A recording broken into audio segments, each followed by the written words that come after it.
বাংলাদেশ একটা কঠিন সময়ের মধ্যে দিয়ে যাচ্ছে, কারণ হিন্দুত্ববাদী ভারত বাংলাদেশের স্বাধীনতা কোনোদিন মেনে নিতে পারে নাই এবং তারা দেখতে পাচ্ছে যে মহান জুলাই বিপ্লবের মধ্য দিয়ে বাংলাদেশ আজ প্রকৃত স্বাধীনতা লাভ করেছে এবং হাসিনার ফ্যাসিবাদের পতনের সাথে সাথে ভারতীয় হেজেমনিরও বাংলাদেশের পরাজয় শুরু হয়েছে। এটা তাদের পক্ষে মেনে নেওয়া সম্ভব হচ্ছে না বলেই 5ই আগস্টের পর থেকে তারা নানা রকম ষড়যন্ত্র চালিয়ে যাচ্ছে এবং বর্তমানে যে ষড়যন্ত্র চালাচ্ছে সেটা আপনারা সবাই অবহিত আছেন যে তারা সংখ্যালঘু কার্ড খেলবার অপচেষ্টা করে যাচ্ছে। অথচ সত্য কথা হলো যে বাংলাদেশে সংখ্যালঘুরা বিশ্বের যে কোনো রাষ্ট্রের তুলনায়, সংখ্যালঘু নাগরিকের তুলনায় অধিক নিরাপদে আছে, অধিক সম্মানের সাথে আছে। একটি উদাহরণ আপনাদেরকে দিতে চাই। বাংলাদেশে হিন্দু নাগরিকের সংখ্যা 8%। আমি কিছুদিন আগে বিগত কয়েকটি বিসিএস পরীক্ষার রেজাল্ট দেখছিলাম। যেহেতু আপনারা জানেন ইনশাআল্লাহ 22শে ডিসেম্বর আমার দেশ পত্রিকা পুনঃপ্রকাশিত হতে যাচ্ছে আল্লাহর রহমতে, সেই জন্য আমরা বিভিন্ন তথ্য যাচাই করছিলাম। আমরা দেখতে পেয়েছি যে বিগত প্রায় 5টি বিসিএসে পুলিশ বাহিনীতে শতকরা 20% হিন্দু নাগরিক চাকরি পেয়েছে পুলিশ বাহিনীর কর্মকর্তা হিসেবে, যেখানে বাংলাদেশে হিন্দু নাগরিকের জনসংখ্যা 8.5%। এর বিপরীতে আমি যদি ভারতের দিকে তাকাই, ভারতে মুসলমান জনসংখ্যা 15%, সরকারি চাকরি পায় মাত্র 2.5%। এই হচ্ছে ভারতে মুসলমানদের অবস্থা। সেই তুলনায় বাংলাদেশে প্রকৃতপক্ষে হিন্দু নাগরিকরা বলতে গেলে এক ধরনের কমান্ডিং পজিশনে আছে। তারা সংখ্যাগুরু মুসলমানদের উপরে তারা অধিকতর সুবিধাভোগী হিসাবে তারা এখানে দিন যাপন করছে। তারপরেও এই মাইনরিটি কার্ড খেলা হচ্ছে এবং কিছুক্ষণ আগে আমার পূর্ববর্তী বক্তা 2টি হত্যাকাণ্ডের কথা বলে গেছেন।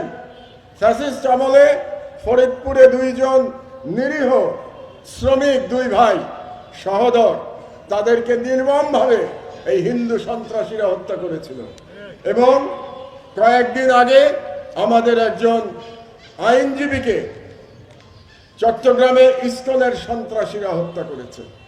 অথচ বাংলাদেশে হিন্দু নাগরিকেরা নিরাপদে আছে। এই আজ কদিন আগে চট্টগ্রাম আদালতে যে ঘটনা ঘটে গেছে, এটা যদি ভারতে ঘটতো উল্টোটা, কোন মুসলমান সন্ত্রাসী যদি কোনো হিন্দু আইনজীবীকে হত্যা করত, তাহলে এতদিনে ভারতে মুসলমানদের রক্তের হোলি খেলা শুরু হয়ে যেত। কিন্তু বাংলাদেশে আমরা হিন্দুদের সর্বরকম নিরাপত্তা দিয়ে আসছি এবং আমাদের আলেম ওলামা বৃন্দ তাদের প্রত্যেকটি বক্তৃতায় তারা হিন্দু নাগরিকদের নিরাপত্তা দেওয়ার কথা বলে যাচ্ছেন অব্যাহতভাবে। আর উল্টো দিকে ভারতে তথাকথিত হিন্দু সাধুরা প্রকাশ্যে মুসলমানদের হত্যা করার দাবি জানায়।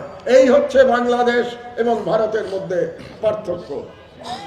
আমরা আজকে বাবরি মসজিদের শহীদ দিবস পালন করছি 6ই ডিসেম্বর, কিন্তু আপনারা হয়তো অনেকে জানেন না, বর্তমান বছরে আরো 4টি মসজিদ ধ্বংস করার পায়তারা করা হচ্ছে।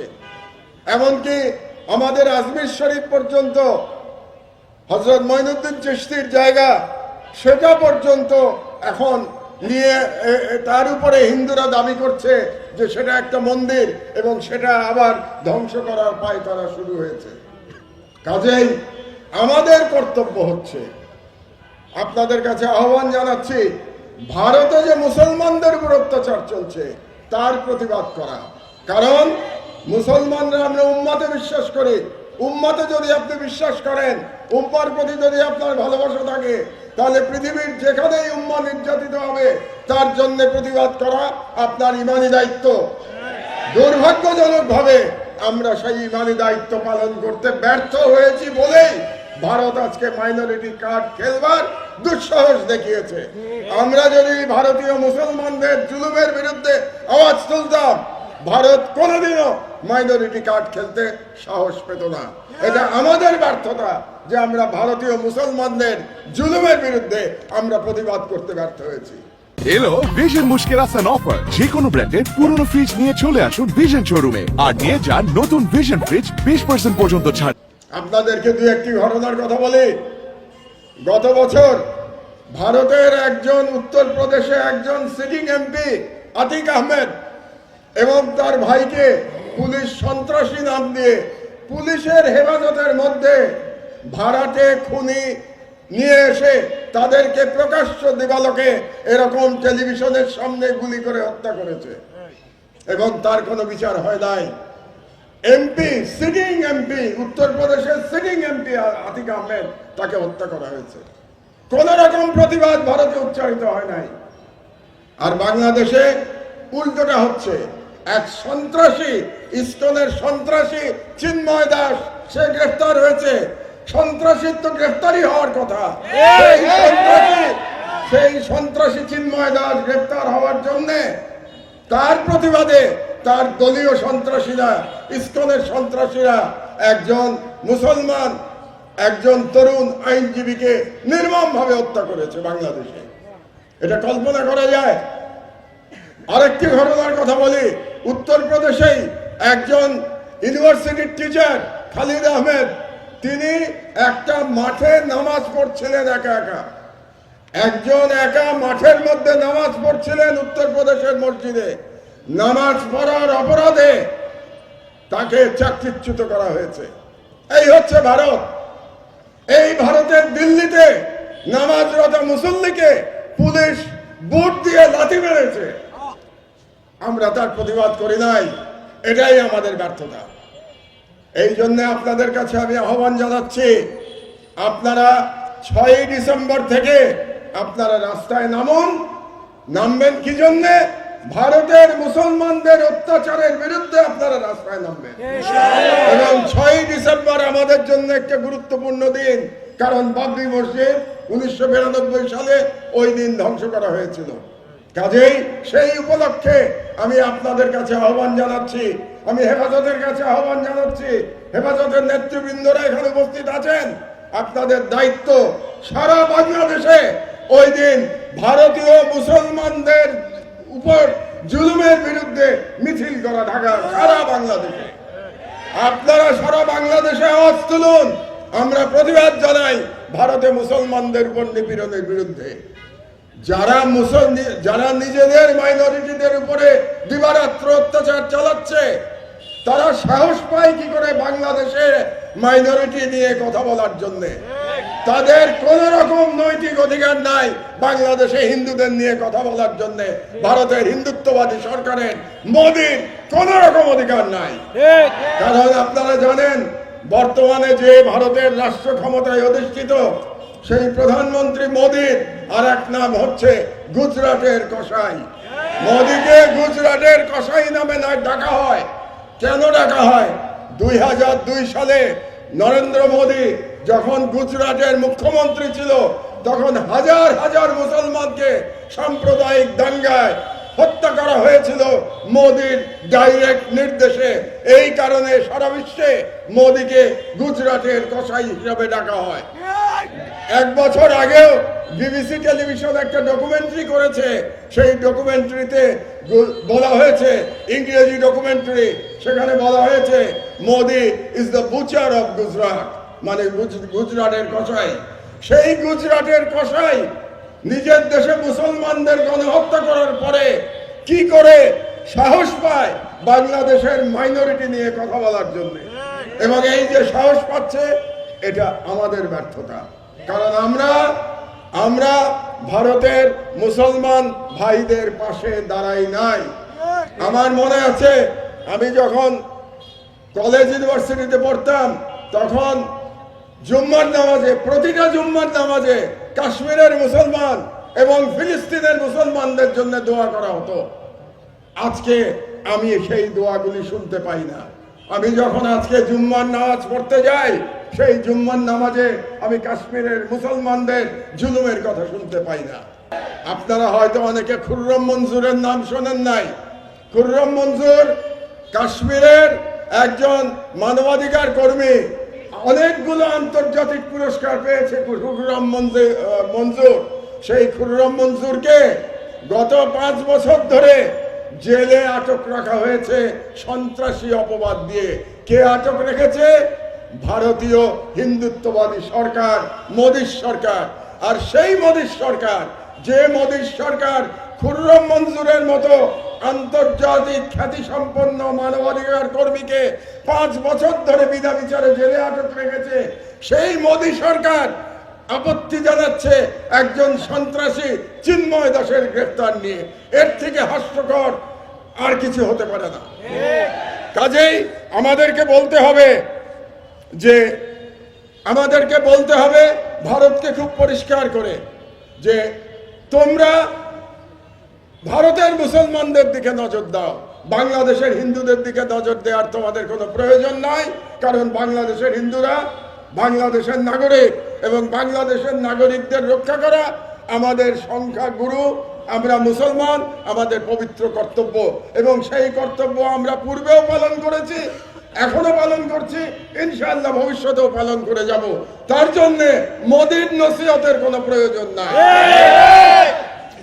কাজেই আমাদেরকে ঐক্যবদ্ধ হতে হবে, সিনা টান করে দাঁড়াতে হবে আমাদেরকে, এবং টান করে বলতে হবে এই দেশের তৌহিদি জনতা ফ্যাসিবাদকে পরাজিত করেছে, ভারতীয় হেজেমনিকে উৎখাত করেছে। ভারতীয় হেজেমনি কিংবা হাসিনার ফ্যাসিবাদ আর কোনোদিন ইনশাআল্লাহ বাংলাদেশে ফিরে আসতে পারবে না। এই দেশের তৌহিদি জনতা ভারতীয় হেজেমনি এবং হাসিনার ফ্যাসিবাদকে বাংলাদেশে প্রত্যাবর্তন করতে দেবে না ইনশাআল্লাহ। আমাদের তরুণ ছাত্র জনতা বুকের রক্ত দিয়ে শেখ হাসিনার জালিমশাহীর পতন ঘটিয়েছে। তারা জানে তারা স্বাধীনতা এনেছে, তারা জানে স্বাধীনতা কিভাবে রক্ষা করতে হয় ইনশাআল্লাহ। এবং আপনারা জানেন, যখন ভারতীয় ইন্ধনে এবং ভারতীয় সমর্থনে গণজাগরণ মঞ্চের নামে ফ্যাসিবাদের পদধ্বনি শুরু হয়েছিল শাহবাগে, তার বিরুদ্ধে মরহুম আল্লামা শফি, মরহুম আল্লামা আহমেদ শফি, মরহুম জুনায়েদ বাবুনগরী, তাদের নেতৃত্বে যে যে প্রকৃত অর্থে ইসলামী জাগরণের সূচনা হয়েছিল, তার মাধ্যমে শাহবাগের পতন হয়েছে, তার মাধ্যমে ফ্যাসিবাদের পতন হয়েছে।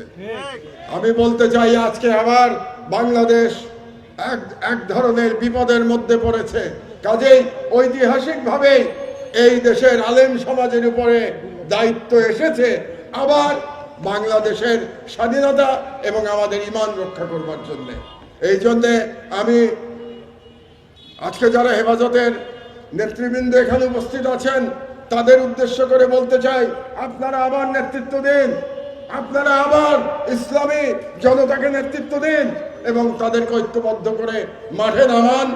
এবং আপনারা এবার নেতৃত্ব দিবেন ভারতে যে জুলুম চলছে মুসলমানদের বিরুদ্ধে, সেই জুলুমের বিরুদ্ধে প্রতিবাদ করবার জন্য, ঐক্যবদ্ধভাবে প্রতিবাদ করবার জন্য নেতৃত্ব দেবেন এবং বাংলাদেশের স্বাধীনতা রক্ষা করবার জন্য নেতৃত্ব দেবেন। আপনারা কেউ এখানে বলেছেন যে আমরা রক্ত দিব এবং অন্য কেউ সরকারে যাবে। আমার মনে হয় যারা প্রকৃত মুসলমান তারা ক্ষমতায় যাওয়ার জন্য লড়াই করে না, তারা ঈমান রক্ষা করবার জন্য লড়াই করে, তারা আল্লাহর পথে লড়াই করে, আল্লাহর সন্তুষ্টির জন্য লড়াই করে, দুনিয়ার জন্য তারা লড়াই করে না। কাজেই আমি আপনাদের কাছে আহ্বান জানাবো, ক্ষমতায় যারাই যাক না কেন, আপনাদের যে ইমানি দায়িত্ব আছে, সেই দায়িত্ব অবশ্যই আপনারা পালন করবেন। এবং সর্বশেষ আমি যে কথাটা বলতে চাই, আপনাদের নিশ্চয়ই স্মরণে আছে 2013 সালে গণজাগরণ মঞ্চের বিপরীতে যখন হেফাজতের উত্থান ঘটেছিল, তখন আমার দেশ পত্রিকা একা আপনাদের সমর্থনে দাঁড়িয়েছিল। সকল মিডিয়া একদিকে ছিল এবং একা আমার দেশ পত্রিকা ইমানের পথে ছিল, আল্লাহর পথে ছিল আমার দেশ। সেই আমার দেশ ইনশাআল্লাহ 22শে ডিসেম্বর আল্লাহর রহমতে আপনাদের দোয়ায় পুনঃ প্রকাশিত হতে যাচ্ছে। কাজে এবারও যদি 6ই ডিসেম্বর থেকে আপনারা আবার ঐক্যবদ্ধভাবে রাস্তায় নামেন, আবার আপনারা লড়াই শুরু করেন, ইনশাআল্লাহ 22 তারিখ থেকে যখন আমার দেশ প্রকাশিত হবে, আমার দেশ পূর্বের মতোই হেফাজত ইসলামের পাশে থাকবে, আপনাদের সাথে সঙ্গী হয়ে মাঠে লড়াই করার জন্য আমার দেশ প্রস্তুত থাকবে ইনশাআল্লাহ।